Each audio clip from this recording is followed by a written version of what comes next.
But anyway, the next matchup is going to be blitzchung versus tom60229. And this is, I would say, also a feature matchup, even though we didn't have it officially as one. Absolutely. But the idea is blitzchung, bottom of the division, 0 and 4. Yeah. Tom, top of his division, 4 and 0. So is Tom going to pull away even further in his group, or is blitzchung going to put at least a halt to him running away? Yeah. Is he going to like come out of the crowd and trip Tom up for a couple of minutes so he has to get back up and carry on running and the others can catch up a little bit? I don't know. This is pretty... I don't know if I'm allowed to say this. Blitzchung, and you'll understand, is basically the blue shell, potentially, in this division. He's all the way at the back, he gets a blue shell, throws it, and then Tom falls over because he's at the front. Yeah. That's pretty much what he's going to be. The Druid going to be banned out, and blitzchung protecting his Priest with that Divine Shield there, and Tom going to be protecting Warrior with the Priest banned out. So this is kind of what you were talking about before in terms of how to approach this. You add a shield. If your opponent, you think your opponent's going to play Priest, you shield Warrior to have like a decent matchup. Do you think it's going to work out for Tom? I think it's a reasonable position he's got himself into, especially when we look at the first matchup. You know, we can argue that Conquest, the pick order does seem to matter now to a certain extent when you only have a best of 3 with 3 decks available to you. But being able to queue up Warrior into Priest in the first match of the series feels fantastic for Tom, just to get the ball rolling and get the Warrior victory, because it was far from guaranteed that he would be able to get the victory with the Warrior. As we can see here for blitzchung, a mirror for the Warrior is, you know, a mirror, it's 50-50. The combo Priest is a good matchup, and then the Zoo Warlock, I guess, is maybe a reasonable matchup for the Warrior. I'd probably put it slightly ahead, but not by that much. So the Warrior, the victory here for Tom maybe isn't quite so extreme as it appears, matching up the Warrior against the Priest. But it's still a fantastic way for him to get things rolling. Yeah, and the other decks, you know, both players playing Zoo, although different builds, quite radically different builds, I think, by the looks of things. Yeah, Tom with his signature Plague of Flames build. Yeah, and he's not the only player who's running that. I'm sure there's someone else, although off the top of my head I can't forget. I think they play tomorrow. Yeah. But yeah, there's and also blitzchung playing 1 Leroy, 1 Siege Giant, no Soulfires is kind of the amalgamation of the Zoo mirror we saw earlier today of like half and half. Let's take a look at Tom's lineup of what he has left though. And there is that Zoo, there is the Druid as well, and the Warrior. So again, these two, I would say, playing fairly standard Hearthstone. Yeah, just the most standard deck list. I would argue maybe if you swap Zoo Warlock out for Quest Shaman, you'd have the 4 standard top-tier meta decks at the moment in Druid, Warrior, Priest, and Shaman. But the Warlock as well has a pretty decent spot in the metagame, and personally I'm a reasonable fan of it at the moment because I think it can absolutely dominate the Druid, which is one of the most represented classes at the moment. It feels to me like no one has really found the deck that can really target Warrior and Druid at the moment. I guess Quest Paladin is maybe the closest we've come to a really strong matchup against both, but then it's very weak to the aggro matchups, which is the downside of bringing that. I think, you know what, I'm going to look more into it, but I think Zoo might not be so bad because Vulture exists. I think it's fine against Warrior. Yeah, and I think it's good versus Druid, so Very maybe good. Zoo is the close one. Maybe not quite there yet, because there's also a ton of different builds. But just the fact that Neverset Thrasher and Vulture, because Neverset comes down before a Dynamatic can come down, and then Vulture, like that might just be too much for a Warrior to deal with. Very often especially with all the fun things you can do anyway. So, you know, we'll see how it goes. As we get into game number 1, it's going to be Priest versus Warrior. So we get to explore this matchup that's meant to be at least one of the better ones for the non-Priest player. It's true, and it is going to have big ramifications for the group. If Tom were to go up 5-0, he would be in an unassailable first place already. However, if blitzchung were to go down 0-4, I mean, you'd have to start feeling for him at this point because he has already been one of the worst performing players in Grandmasters across both seasons. He had a pretty pitiful first season where he was finishing 5th, I think, or 6th in his group, which is not bad, I suppose, but definitely not where you want to be. And at the moment, he's staring relegation in the face already just in week 3. So he's really hoping to turn this around if he's going to have any chance. And on the other hand, look at what could happen. Tom, if he goes 5-0, look great to make top 4. Top 4 qualifies to playoffs. Playoffs qualifies to the global final, which is effectively the World Championship for all intents and purposes. And if Tom goes to the global finals, well, he's a previous world champion. he could do it again. Which is why we're proud to announce that Tom will win this year's Global Finals at BlizzCon. I mean, saying that, there's other world champions here that could also qualify and get there Right, across other regions, but I just mean, like, Tom's off to a good start. So is Huntrace, of course. Yeah, but, Firebat and Pavel as well. They're all doing well.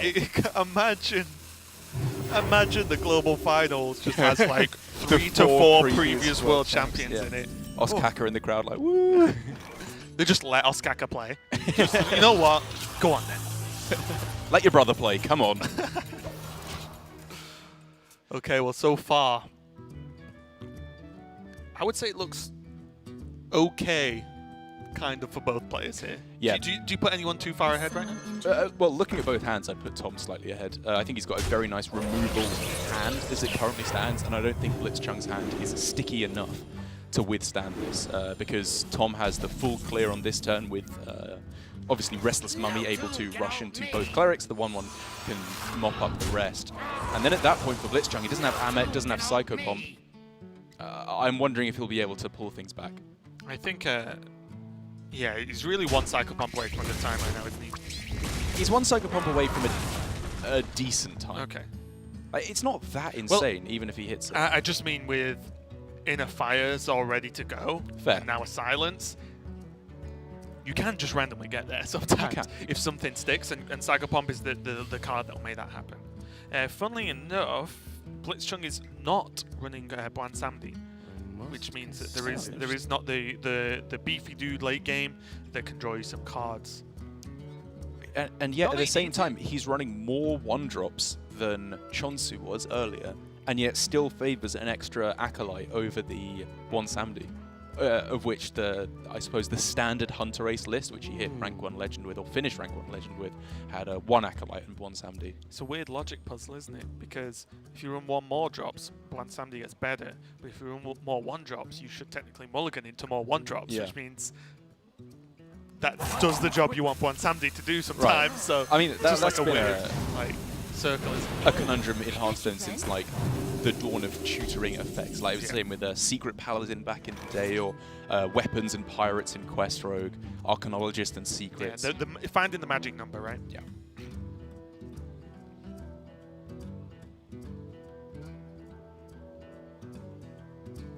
All gets a little bit awkward this turn for Tom, which, you know, fair play to blitzchung, playing around all the premium 5-cost removal cards, which is pretty much Dynamatic and Super Collider, and I suppose Brawl as well. Because neither Dynamatic nor Super Collider can completely clear this all off. And the second you make this difficult is the second you might have a chance to win the game. Because suddenly, this Blade Master, you know, we can see arms, this heal, one Divine Spirit away, and maybe a Circle of Healing away from a really, really powerful turn. Do we see blitzchung go all in here? How should he approach this? If he goes heal more arms this turn, then it goes up to 8 health, which means even swing plus 1/2 plus Dynamatic does not clear it off. Which means next turn we could see an extra heal, then Divine Spirit Inner Fire, and just pray that he has the damage, or that it sticks. Is the fear that if he does that, the trade, the weapon swing, and a Dynamatic come down, then the heal puts it at 3 health? Oh yeah, fair point. So it isn't enough. Yeah. Sorry for my coughing, by the way. My throat's getting a bit tickly tonight. My worry is if he doesn't go all in, does he actually win this game? Right. So does he just make a 12-12? Quickly. It's not bad. You know what? I think he does. Because otherwise, like, either his health gets brought down too low, I think. Well, this is assuming there's a Dynamatic. Like, Dynamatic is one of the few good answers here. Oh, that's the other one, though. That is the absolute dream card for Tom. Excuse me, blitzchung didn't go all in. He did not go all in, that's true. And he wouldn't have been susceptible to this had he gone all in, I suppose. But at that point, he'd be susceptible to a 50-50 brawl. Right. Which maybe is his best chance at winning the game. I'm not saying that that's a bad approach to go for at all. Blitzchung can almost draw his deck at this point. So swing Dynamatic. Gets to overdraw him for 1. Right, blitzchung has stuck a minion, which honestly at this point in the game is something to celebrate against a warrior. Woohoo! Yeah. That's something else to celebrate. Right. If we are looking at an injured Blade Master there, this game gets mighty intriguing. So what's died? 2 clerics. Blade Master. Blade Master. That's it, right? A Nephacet? I don't think so. It Nope. hasn't been played yet. Because he would have never said the Blade Master. Yes, right? of course, yeah.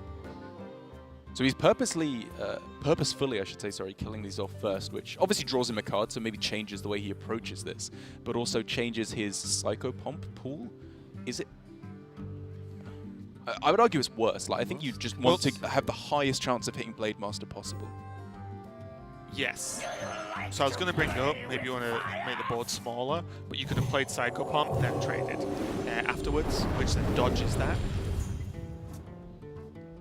And this obviously allows him to hit I mean, this Pyromancer, line which plays changed his plays. Yeah. Oh. Oh, there was a beaming sidekick as well. I forgot about that, which is the worst one that he could possibly hit. Nobody likes the sidekicks. Beaming though they may be.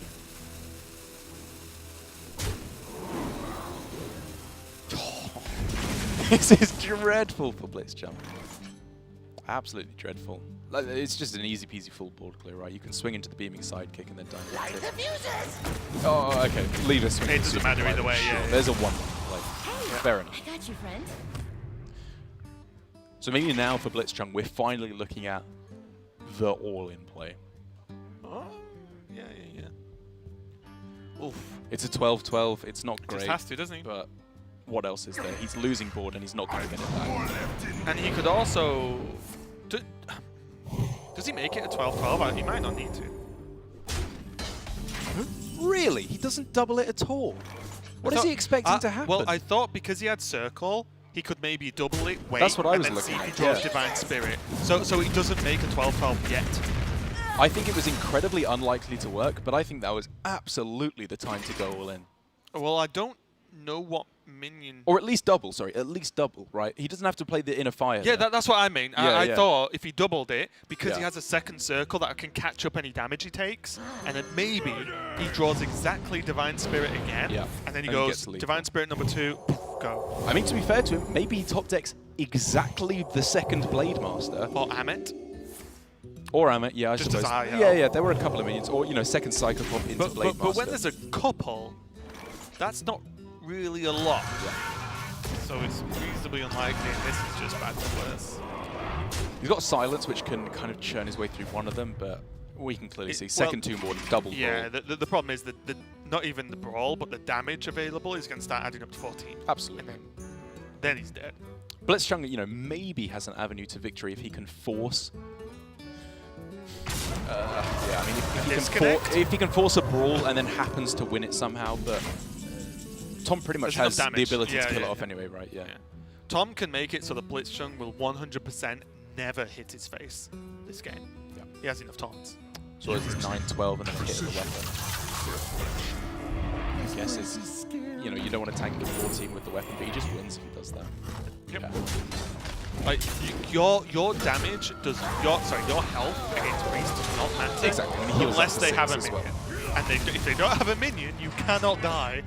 Like, it's absolutely fine. And I Yep. believe outside of maybe this Power Word shield, but honestly not even then. Well, this is the kind of scenario where if you run Bon Samdi, you can go Bon Samdi into like 3 or 4 1-drops and then go Amit 1-drop, 1-drop, 1-drop, 1-drop. Yeah, and say, then maybe roll that. exactly. You know, yeah. and see what happens. But he'd also use Divine Spirit. He'd used it in the fire. You'd use both in the fires. Yeah, sorry, both.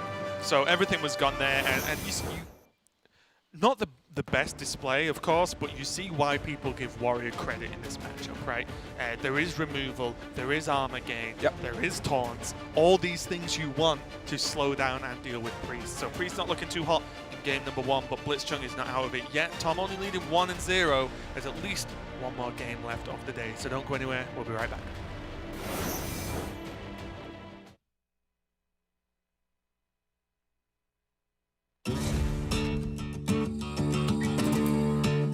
Wait. We're still doing another one of these? Even with the plagues out there? All right. Greetings, Junior Explorers. Are you ready for adventure? I sure hope so. I'm Ryan Collins, and I'm here to send you out into the Tombs of Terror. The Tombs of Terror sound completely and utterly horrifying, but you're gonna be totally 100% fine. I'm not going though, no way. You may have heard about those nasty plagues in Old Doom. What you may not know is that the League of Evil unleashed them to destroy the world, and in the process, let loose some seriously mighty mystical beings. And that's where you come in. Tombs of Terror will follow the format of previous Build As You Go adventures. You'll be fighting a series of random encounters and improving your deck as you go with more cards and fantastical treasures. Not only that, but you'll be accompanying the best of the best. That's right, Grand Bronzebeard, Elise Starseeker, Reno Jackson, and Sir Finley Mergleton, they're back. And these legendary explorers have a few new tricks in their wide-brimmed hats. For this momentous occasion, each of the 4 explorers are dual-class heroes, fully representing the strengths of 2 distinct classes at once. For example, with Reno's recent experience with magical artifacts, Oh, magic! he's able to sling spells as a mage and use some of his old tricks as a rogue. You'll be able to build your deck with cards from both classes, creating new and exciting combos as you go. Want to deliver a massive druid swipe into your opponent's face with Prophet Velen in play? How about activating rogue combo cards with mage spells? Deck building rules are out the window. Again, with the League of Explorers by your side, I can 110% guarantee that you will be totally fine.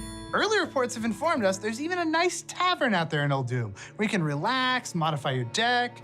I'm not sure who would be running a tavern during such chaos. Nice. At the start of your adventure, you'll get to make another choice to help shape your deck. You'll still choose a starting deck and hero power, but now you'll also have your own collection of signature treasures for each hero. Signature treasures are special cards suited to each explorer that you'll be able to unlock as you play.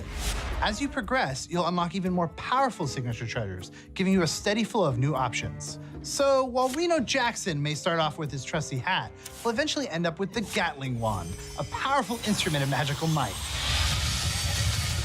You may find that some signature treasures are better suited to your playstyle than others, and that's part of the fun too. With your group of explorers fully equipped and ready for action, Tombs of Terror will bring you through 4 chapters of tomb diving goodness. You'll fight a wide assortment of villains, mummies, a bunch of water-toting murlocs. But you're really here to take down these Plague Lords. Plague Lords are the physical embodiments of each of the plagues. They range from a monster made entirely of murlocs to a living form of rage itself. These are huge enemies to tackle with enormous health pools. As they take damage, the Plague Lord will change phases, switching hero powers and strategies to become even deadlier. You might be worried about your chances, but I assure you, you'll be safe. Not only are you a well-trained explorer with cutting-edge equipment, but Plague Lords actually have persistent health pools. So if you show up, go face for 100 or 200 damage, and then get smashed, don't worry. The next time you fight that Plague Lord, that damage will still apply, allowing you to whittle them down if you need to. Although Plague Lords are the purest embodiment of evil we've ever encountered, we're certain that... Look, I can't do this. These guys are doomed. Get out while you can. It's not gonna work. But no, you'll be fine. Everything's fine here. Once you defeat all 4 chapters, you'll unlock the finale, which is... a delightful mystery. Good luck out there, explorers. And if you manage to get yourself mummified or worse, please don't come back for me.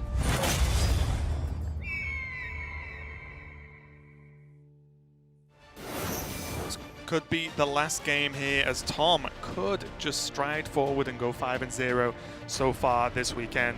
He's going to go against blitzchung in game number 2, and I believe it's going to be Warlock versus Priest. Yeah, and I think this could be a pretty cool showcase of one of the tech cards that Tom has stuck by over the last few weeks. I remember he's brought Zoo all 3 weeks in a row so far. Week 1, he had 2 copies of Plague of Flames in Zoo Warlock, and I think we can both agree that felt like a little bit of overkill.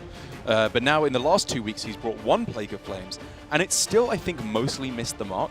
Against Priest, though, this could be really strong. Yeah, 1-drop Plague of Flames just to kill 1 minion is actually very good versus Priest. Yeah, it should be pretty exciting, and also the deck can go fast enough just looking at it and cause enough issues. And then there's also lackeys, and Warlock has spells that insta-kill minions as well.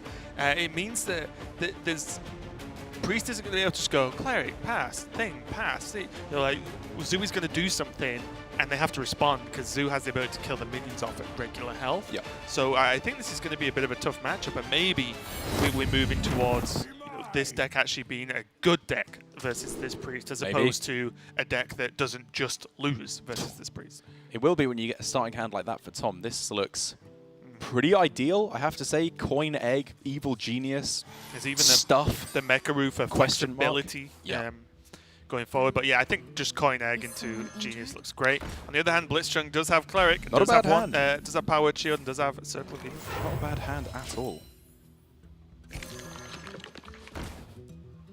So there's the egg.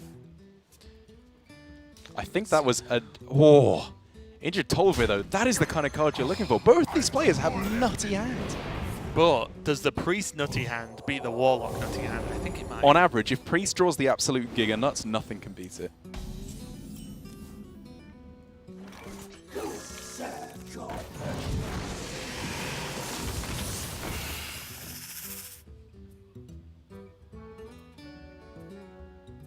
Oh, even the Psycho Pump with Ammon. Even if it just gets Tolver, that's literally nuts. one of the best openings Yeah. I've seen, and I've watched a good chunk of Priest. Oh yeah, I mean, it's literally just missing Nephezet Ritualist, I think is like... Oh, even that is insane! 3 more cards! Honestly, I think Blitzchung's overdue. 0-4 for a little sprinkling of good luck here. As much as it makes me want to be sick looking at Priest do things like this. It's turn 3! This is illegal. You're going to jail.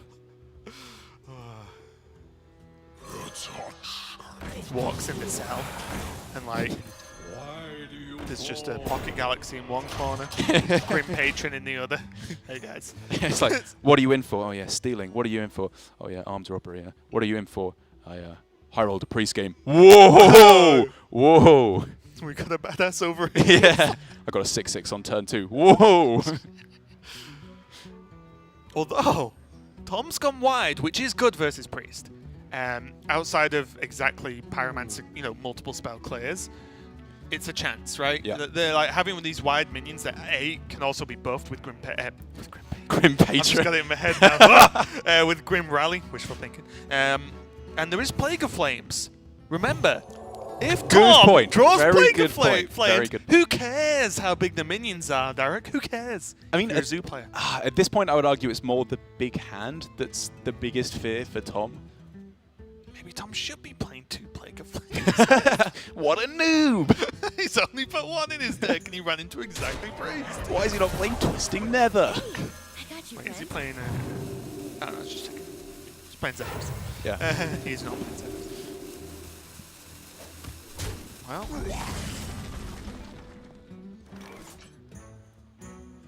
It's looking like we're getting closer to the territory of needing a good play. couple of times, so. Yeah, that's true. You can make a very, very strong play this time.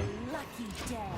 But we are getting there though. we're getting there very, very quickly. Why can Priest have this board and have 1,000 cards in hand as well? It's not right, Derek. It's not right. It is illegal. Is he dead? I was looking at that. Like, if he goes for switch with topsy-turvy onto the 3/4, No, I don't think he's quite dead, right? Wait, How is he dead? thank God. He only has 1 Divine Spirit. Oh, right, sorry. I mean, But he can hit him for 20. It's a lot of damage. But yeah. by dead, I meant, does he get to hit him for 20 this turn? And he Oh, does. sorry. So what you meant was not what you meant. No, what I meant was pretty much dead. Plague of Flames! Close. It's got to be tap Plague of Flames. Oh, That's just not that. Yeah. Oh, no, sorry. There's a taunt in the way.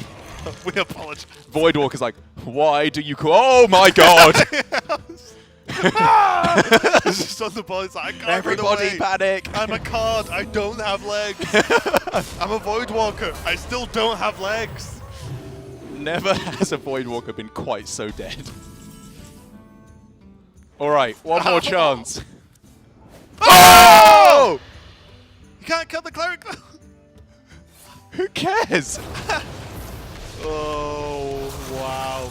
If Tom wins this is game, blitzchung destined to go 0-1 million? Because if he loses this game, lose my mind. if he loses this game, Oh. He's still so far ahead. Wait. He's so far ahead. Is he one off? A few arms and Yeah, he is arms. arms. I see a dark future. We see a dark future too. So we're still in the territory of discovering off of a lackey another Plague of Flames. He'd still be pretty far behind, Life is an afterthought. but it's possible. I'm saying there's a way.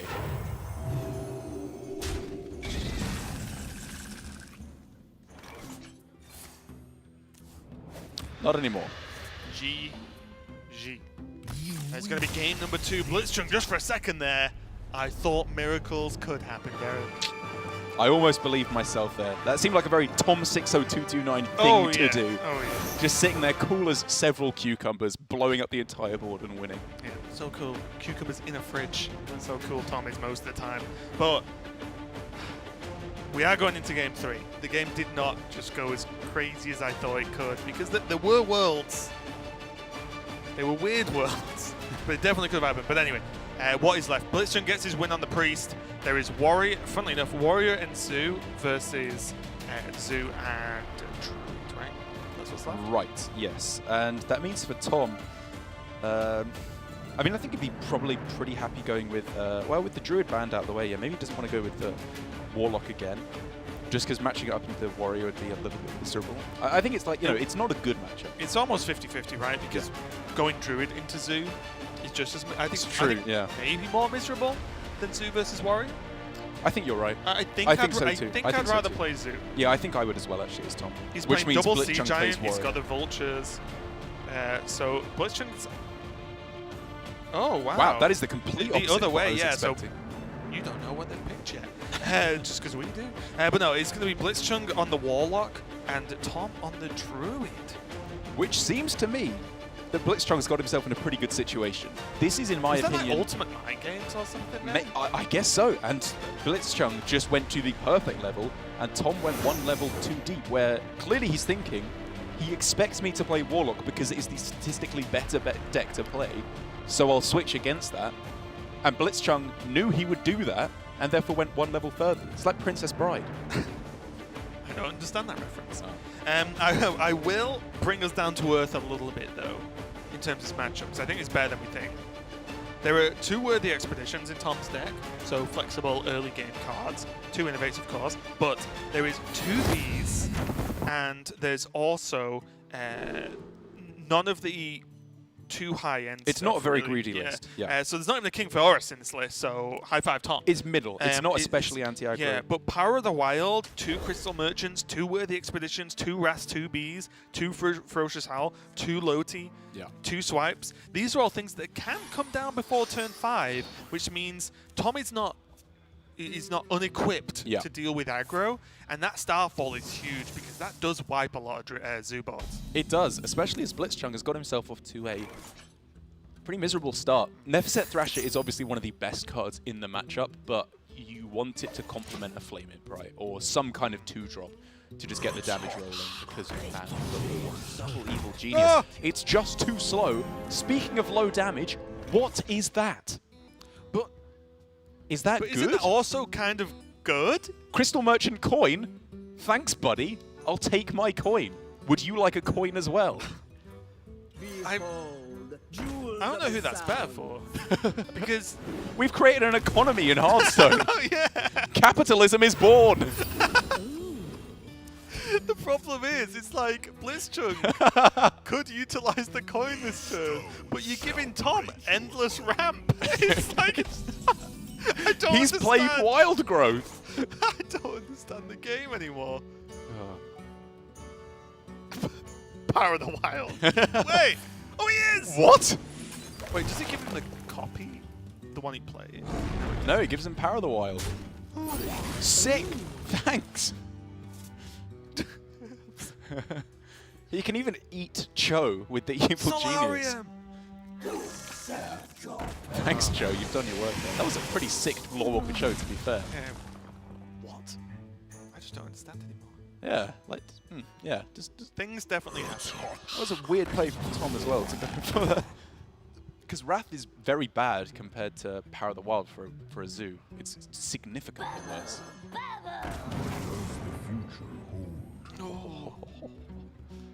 Did you see the tweet that had that card in it? No. I didn't see what deck it was, but there's a deck that has like I think 30 plus games on HS Replay, and it has Thramar Farseer in it, and it has 100% win play rate, 100%. Over like 30 odd games or something. Yeah, I can't remember what deck it was, but someone broke the meta, and it's just like a really random deck, but it just happens to have a 100% win rate. What, in the way that if you have like 1,024 people flipping coins, one of them's guaranteed all heads. Okay, well, there's some bees. There's Loti. And there's Swan. They walk into a bar. And I don't know the rest of this joke. It's blitzchung's record. Jeez. Sorry, I like blitzchung a lot. I don't mind putting him a blast. Does he just have to be the Thramal? Can I get that one more time? Does he have to be the Thralmal? Thralmal. Is it It's not a property in Monopoly. Have Thralmal. you played World of Warcraft? Have you played WoW Monopoly? Maybe it is. Thralmal. It's not actually places from Azeroth. It's just rubbish puns. What's the name of the card? Thralmar. It's Thralmar. Oh, I thought it was Thralmal. That's only going to be funny to don't- people who played the English version of Monopoly. I don't play Arena that much. I don't play Monopoly, alright, calm down.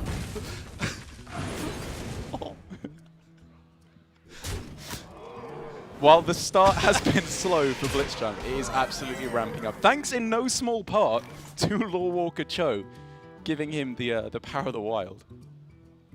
Oh, God. And it means that for a whole nother turn here, Tom cannot defend himself. He doesn't have the tools he needs to go for a Hidden Oasis or a Starfall. I mean, he could go Starfall. If he swipes, there's 10 damage. Yeah. And I think he might have to here. Because then at least he can Starfall into Anubis have to defend the next turn.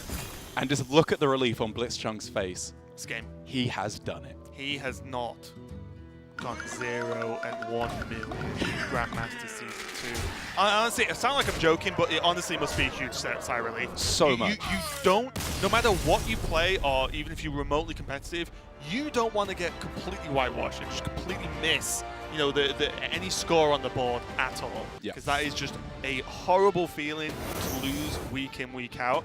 And just getting a point on the board, and also a point against Tom, which again, like I said at the start of the show, kind of just squishes down the division just a little bit. Yeah. Next to it's bottom versus top. But it must feel pretty good for blitzchung right now, and especially after that series, I feel like was just an emotional roller coaster. Yeah. Based on what was going on. It's crazy. Absolutely, and we're now having Tom taken a loss here in Grandmasters, which is bringing him down to earth a little bit. Still doing very well, but it's an interesting dynamic compared to Season 1, where in Season 1 of Grandmasters, many players across all the regions were just going undefeated, soaring through to very high records, which almost guaranteed them to playoffs right at the start. Venus, Psycho, players like this who are doing very, very well. But here in Season 2, it feels like it's a lot more switched towards the middle. A lot of players really going to have to be scrapping for that 3rd and 4th spot in playoffs, which, in my opinion, is perfect. It's going to be very exciting. And I think that's what happens when not only is a new format, it was a new expansion at the start of the season, at least a few weeks ago. It's also because it's multi-deck, you can mess up, I think, easier. Because honestly, last season, if you brought Warrior every single week, you probably score, as long as you play alright, your score's probably going to be okay. Yeah. No, it might not qualify you, but it's going to be okay. I agree. And that's if you brought it every single week, which is wrong, obviously. But there's so many more things to consider. Yeah. And then you have to bang and then shield, and there's so much to juggle. It's very, very difficult for these players to get a grasp, which is why I think the scores are closer and closer than they were in previous season. But I believe we have blitzchung ready for his interview. So we're going to see if he's here now. blitzchung, can you hear us? Yes, I can hear you. Okay, Hey. so first off, congratulations on the win. And do you feel a lot of relief now that you're not currently 0 and X in Grandmasters? Much more relief. And how were you feeling during that series? Because it was it was a very strange series in itself with the way like the Priest game played out, for example. Yeah, I think I made a big mistake in the first game. You know, I should have just went in like turn 5 or turn 6, and that was a really bad play. Just not going all in there. And how have you been finding the new format of the Shield Conquest? Have you been finding it difficult to prepare for? Have you been enjoying practicing and preparing for like the 4-deck format? I find it a little bit difficult because you only have to win with 2 decks. So basically, unlike the old Conquest format, you cannot just build a lineup targeting a single deck, which is, the new format. I have been struggling a little bit with it. Yeah, and it's definitely hard and complicated, right? Yeah. That's one of the things we've been kind of thinking about is why has this season not gone well for you? And even last season, I don't think you had a record that was up to our expectations of you. Like, I theorize that you're well known for an aggressive style of play, whereas at the moment aggro decks are not quite so strong. Is that part of it, or do you think there's another reason why it hasn't gone so well for you? Yes, this could be a part of it. Like, I really don't enjoy the decks right now, especially those quest decks. Right. I think they're stupid. just completing your quest. But I just didn't want to play them in the last 2 weeks, but I just realized that I'm so wrong. They are just way too good, and there's no reason to not play them. Yeah, that's fair enough. The decks are we're seeing now more and more quest decks, Druid, Shaman, are actually just becoming more and more powerful. But you never know. With Priest and Zeus looking all right as well, you might lean towards more aggro, and it might end up being pretty good in the end. But we will let you go, blitzchung. Congratulations on the win, though. Well done. Yeah, thank you.